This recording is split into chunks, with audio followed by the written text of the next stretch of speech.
Hi there. Hold your breath. Really.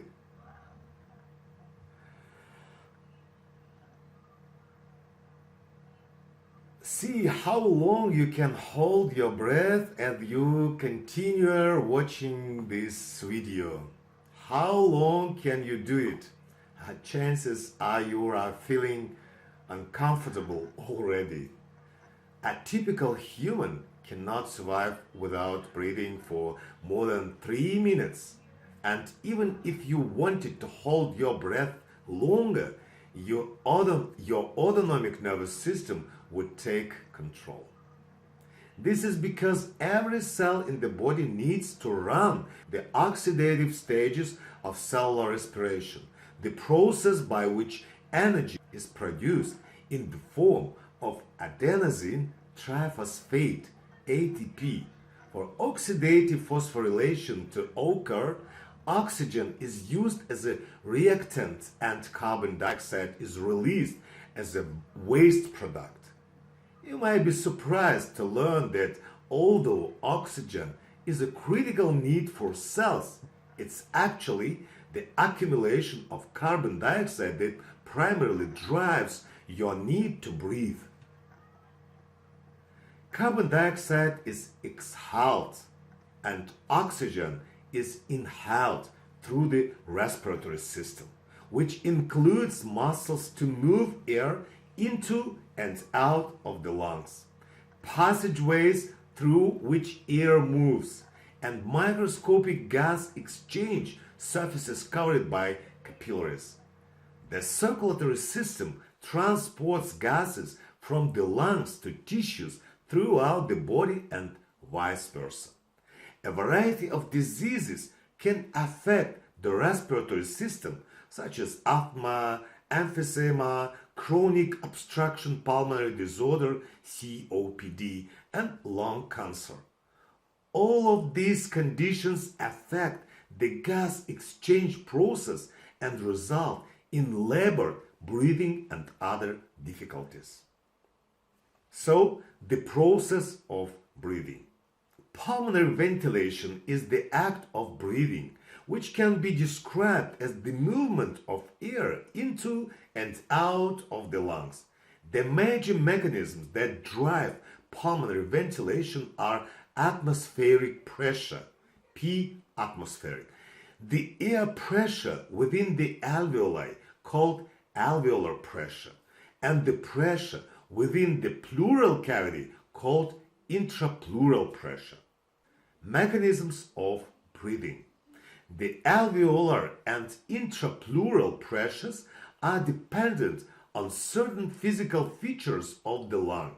However, the ability to breathe, to have air into the lungs during inspiration and air leave the lungs during expiration is dependent on the air pressure of the atmosphere and the air pressure within the lungs. Pressure relationships. Inspiration or inhalation and expiration or exhalation are dependent on the differences in pressure between the atmosphere and the lungs. In a gas, pressure is a force created by the movement of gas molecules that are confined. For example, a certain number of gas molecules in a 2-liter container has more room than the same number of gas molecules in a 1-liter container. In this case, the force exerted by the movement of the gas molecules against the walls of the 2-liter container is lower than the force exerted by the gas molecules in the 1-liter container.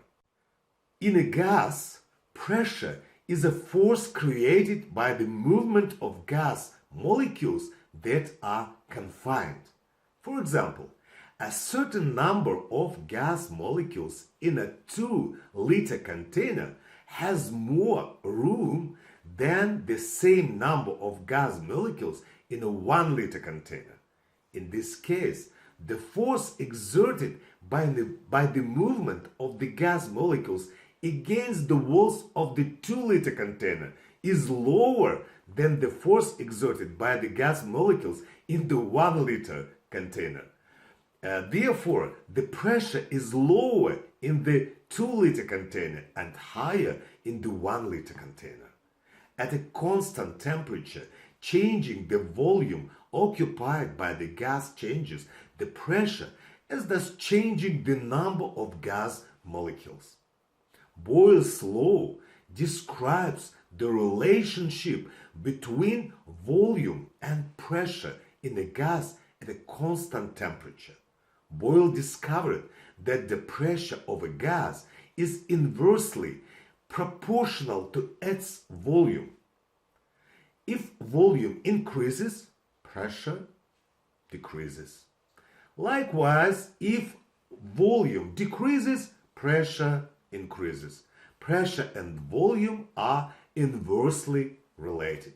Therefore, the pressure in the 1 liter container, 1/2 the volume of the 2 liter container, would be twice the pressure in the 2 liter container.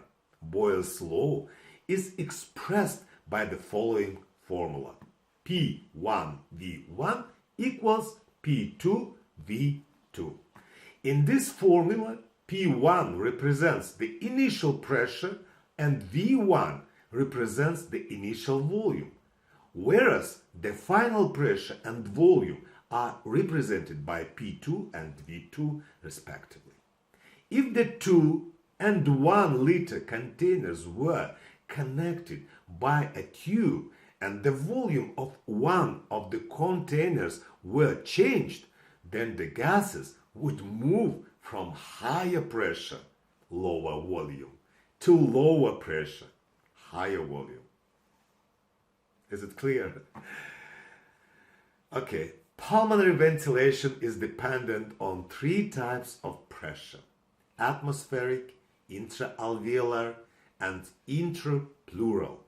Atmospheric pressure is the amount of force that is exerted by gases in the air surrounding any given surface, such as the body.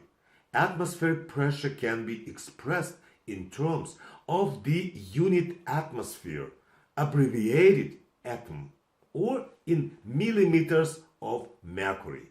Millimeters of mercury. 1 atmosphere is equal to 760 millimeters of mercury, which is the atmospheric pressure at sea level.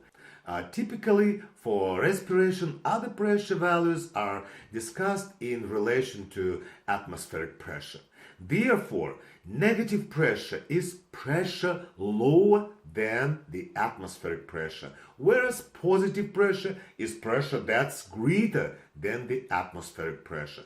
A pressure that's equal to the atmospheric pressure is expressed as 0.